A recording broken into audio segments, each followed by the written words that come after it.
आदिवासी परिवार के मकान को अज्ञात लोगों ने किया ध्वस्त। विरोध में सैकड़ों ग्रामीणों ने किया प्रदर्शन। घोड़थंबा ओपी क्षेत्र के डरवा मोड़ स्थित रोहनिया टांड में एक आदिवासी परिवार के 2 कमरों वाले एल्बेस्टर शीट से बने 2 मकान को असामाजिक तत्वों ने देर रात ध्वस्त कर दिया। घटना के विरोध में रविवार को आदिवासी समाज के सैकड़ों लोगों ने घटना स्थल पर पहुंचकर विरोध प्रदर्शन करते हुए पुलिस से जांच की मांग की है।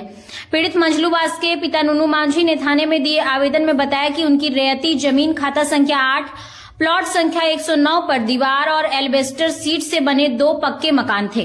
घटना के वक्त परिवार गांव के ही एक शादी समारोह में शामिल होने गया था।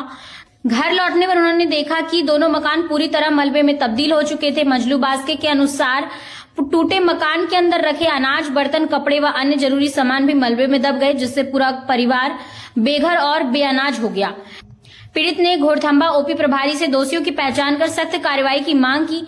घटना की खबर फैलते ही रोहनिया टांड सहित आसपास के गांव से सैकड़ों की संख्या में रविवार सुबह करीब 11 बजे आदिवासी महिला पुरुष मौके पर जुट गए। ढोल नगाड़े और पारंपरिक हथियारों के साथ उन्होंने विरोध प्रदर्शन करते हुए कहा कि यह घटना आदिवासी रैयती अधिकार पर सीधा हमला है।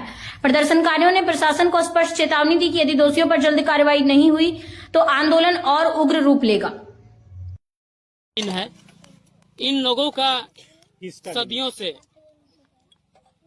रसीद कटते चला आ रहा है और जब यहाँ पर एक कोनमरवा जो रैयती लोग है, अपना रोहनिया का जो लोग है, रैयत जो है, अपना यहाँ जब घर बनाए तो यहाँ के कुछ असामाजिक तत्वों द्वारा इनके घरों को, झोपड़ी को तोड़ दिया गया है।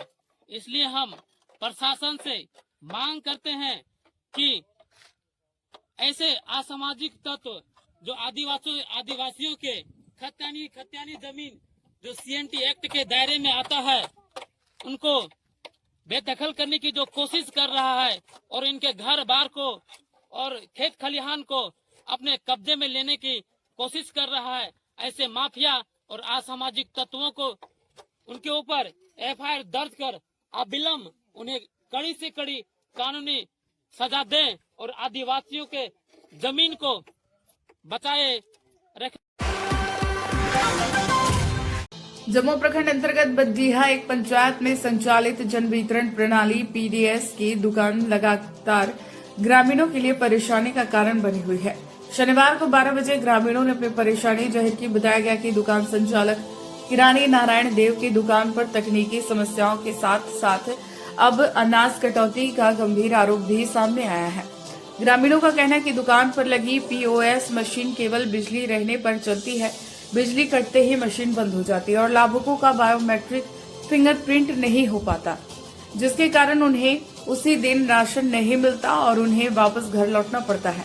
संचालक के अनुसार मशीन को 10 दिनों तक जिला कार्यालय में मरम्मत के लिए भेजा गया, लेकिन पूरी तरह ठीक न होने के कारण वापस कर दिया गया। बैटरी बदलने के बाद भी मशीन बिजली पर ही निर्भर है। लाभुकों का बड़ा आरोप है कि 2 किलो अनाज की कटौती अब आम बात। ग्रामीणों ने गंभीर आरोप लगाया कि विभाग की ओर से निगरानी न होने का फायदा उठाकर हर कार्डधारी के राशन से 2 किलो अनाज काट लिया जाता है। जैसे 20 किलो मिलना चाहिए तो 18 किलो ही दिया जा रहा है। यह कटौती कई महीनों से चल रही है, लेकिन विभाग ने कोई कार्रवाई नहीं की है। यह शिकायत कई लाभुकों ने ग्रीडी सिटी न्यूज को दी है। कटौती का कारण क्या है, यह उन्हें भी स्पष्ट रूप से नहीं बताया जाता। ग्रामीणों ने बताया कि वे खेत खलिहान और मजदूरी का काम छोड़कर राशन लेने आते हैं, लेकिन बिजली कटने पर इन्हें घंटों इंतजार करना पड़ता है। मशीन बैटरी नया दिए और वो जैसे नहीं काम कर रहा है। तो बैटरी लेकर के आप, मशीन लेकर के आप गए थे ब्लॉक या जिला? जहाँ जिला गए तो क्या बताया वहाँ पर? 1 सप्ताह रखा, बोल खुट्टी बैठ गया है। तो खुट्टी का उसका सोल्यूशन है कि नहीं? उसका बनेगा, मरम्मत होगा कि नहीं? आप बदल के देगा मशीन की नहीं? हाँ, बदल के देना चाहिए। बदल के देना चाहिए। आपको कितना दिन वहाँ रुकना पड़ा? मशीन छोड़ना पड़ा 1 सप्ताह तक? हाँ। उसके बाद फिर इसी तरह से रिटर्न भेज दिया? हाँ। उसके बाद क्या बोला गया आपको? वो है जैसे वो खुट्टी बैठ गया है। खुट्टी बैठ गया है? हाँ, नहीं बनेगा। तो जब खुट्टी बैठ गया है, लाइन रहेगा तब मतलब कि आप मशीन में फिंगरप्रिंट लीजिएगा, वितरण होगा। और लाइन नहीं रहेगा, इन्वर्टर नहीं रहेगा तो घूम के जाएगा। घूम के जाएगा। तो इस तरह से के फिर कैसे होगा? देख सकते हैं यहाँ ये है जन वितरण प्रणाली दुकान। साली बदड़िया नारायण देव संचालक हैं। यहाँ पे इनका कहना है कि जब लाइन रहेगा तभी यहाँ पे मशीन काम करेगा, लाइन नहीं रहेगा तो फिर घूम करके सारा कुछ जाएगा। ठीक है, देखिए ये भी मशीन लेकर के जा रहे हैं जहाँ पे इन्वर्टर लगा हुआ वहाँ पर। ये मशीन लेकर के गए थे लेकिन इनका मशीन नहीं बना है।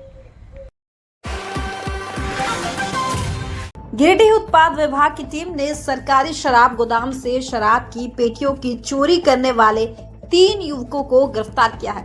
रविवार को 10 बजे पपरवा टाड़ कार्यालय से इसकी जानकारी दी गई।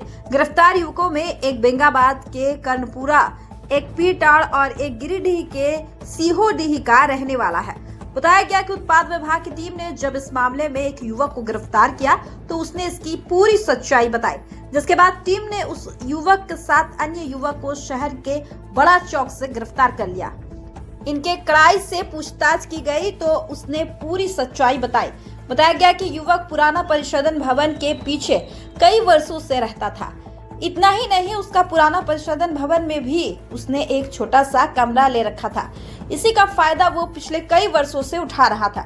युवक सरकारी शराब गोदाम का डुप्लीकेट चाबी बना लिया था और उसी के जरिए मौका देकर गोदाम से शराब की पेटियों के साथ जब्त की गई स्प्रिट की चोरी कर उसे अलग अलग इलाकों में भेजने का काम करता था। अब तक उक्त युवक के द्वारा करीब 20 से 25 लाख रुपए की शराब की चोरी कर उसे बाजार में खपा चुका है। इतना ही नहीं, उक्त युवक का सांठगांठ बिहार के शराब माफिया से भी था। गांडे विधायक कल्पना मुर्मू सोरेन के सहयोग से बेंगाबाद प्रखंड अंतर्गत कदमा टोल स्थित दुर्गा मंदिर में हाई मास्क लाइट लगाई गई, जिससे माता रानी का मंदिर शनिवार शाम 6 बजे दूधिया रोशनी से जगमगाने लगा है। लाइट चालू होते ही पूरे मंदिर परिसर में उजाला फैल गया और श्रद्धालुओं ने खुशी जाहिर की। स्थानीय लोगों ने बताया कि लंबे समय से मंदिर परिसर में प्रकाश की व्यवस्था का अभाव था, जिससे रात के समय पूजा अर्चना एवं धार्मिक कार्यक्रमों में परेशानी होती थी। हाई मास्क लाइट लगने से अब श्रद्धालुओं को काफी सुविधा मिलेगी और सुरक्षा भी बढ़ेगी। ग्रामीणों ने इस पहल के लिए विधायक का आभार व्यक्त किया तथा इसे क्षेत्र के विकास की दिशा में महत्वपूर्ण कदम बताया। जमुई जिले से एक बार फिर बड़ी खबर सामने आई है, जहां अवैध हथियार निर्माण का गोरख धंधा रुकने का नाम नहीं ले रहा है। जिले में अब तक लगभग आधा दर्जन से अधिक गन फैक्ट्रियों का उद्भेदन हो चुका है।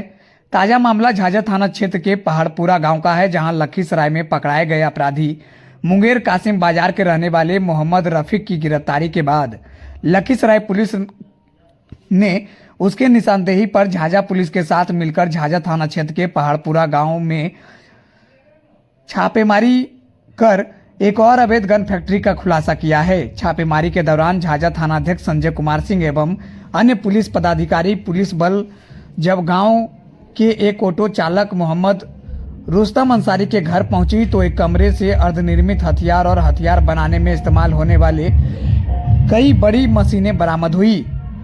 पुलिस अधिकारियों के मुताबिक इस गुप्त फैक्ट्री में करीब 2 महीनों से हथियार बनाए जा रहे थे।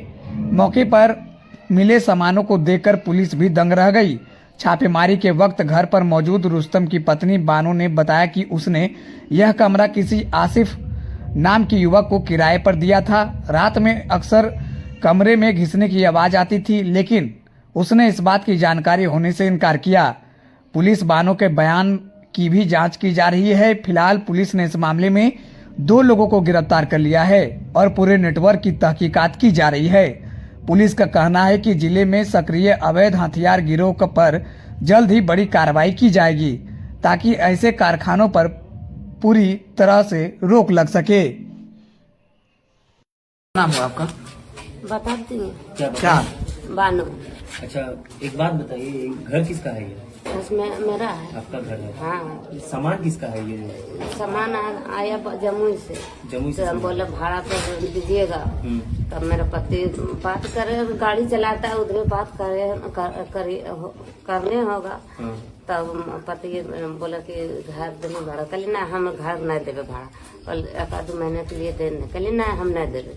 तब पति बोला कि रहने दीजिए इनका, दे आपके पति कहाँ चलाते हैं भाड़ा में? आई झाझा, सोना झाझा चलाता है। कैसे चलाते हैं? टेम्पू चलाता है। टेम्पू चलाते हैं। हाँ। क्या नाम है आपके पति?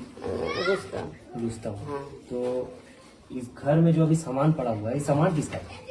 वो सामान जो आई है ना भाड़ा पर उसी का है। क्या नाम है उसका? यह 2 महीना से 2 महीना से रह रहा है। हाँ। अच्छा। नाम क्या था उसका? उसका एक ही लोग जानते हैं, आसिफ। आसिफ। कहाँ का रहने वाला है? कहा बोला जमुई के। जमुई का रहने वाला। अच्छा, आपके पति से उसकी क्या दोस्ती थी? कैसे आप लोग पता नहीं बाबू बाहर में गाड़ी चलाता है। अब बाहर में तोरे में सब रहते रहते दोस्ती हो न, वैसी दोस्ती शायद होते शायद ओकरे में बोला बोली कर ले होते बाबू। इस सामान जब लाया तो आप लोग पूछे नहीं कि सामान किस चीज का है? एक किस सामान में छोटा छोटा था, तो बोला को वेल्डिंग करेंगे। हाँ वेल्डिंग करेंगे। क्या करेंगे? वेल्डिंग। हाँ वेल्डिंग करेंगे। तो वेल्डिंग करेंगे, हम लोग के देहात के आदमी होते नहीं जानते हैं, करिए वेल्डिंग, महीना 1 महीना 2 महीना में चल जाएंगे। तो बोला रहने दीजिए करेंगे, तो बोला हमको पति बोल रहा है कि चल जाइएगा। तो हमको पति बोल रहा है कि नहीं हम नहीं रखेंगे, ले जाइए। कितने ये आसिफ जो लड़का है जो भाड़ा पे रह रहा था, उसके साथ और कितने लोग? 2 ठोर था। 2 और था। हाँ। वो क्या हमेशा रहता था? ना 2 दिन 4 दिन रहता है, फिर चला जाता है। चला जाता है। अच्छा, उन लोग का क्या नाम था? वो लोग के नाम एक ही गोटक जानते हैं। कब आता था वो? 2-4 रोज रहता है फिर चल जाता है। जैसे रात में आता था या दिन में आता था? वो रात में आता था। रात में आता हाँ। था, सुबह चला जाता था। हाँ नहीं, दिन में काम करता है तो 2-4 दिन रह लेता है तब जाता और जाता कब था, रात में या सुबह? है। रात में जाता है। अच्छा, आता भी रात में था, जाता भी रात में? हाँ ये हथियार बनाने का सामान है, पता है? नहीं जानते हैं बाबू। अच्छा, रात में क्या घटना हुई? रात में घटना है, रात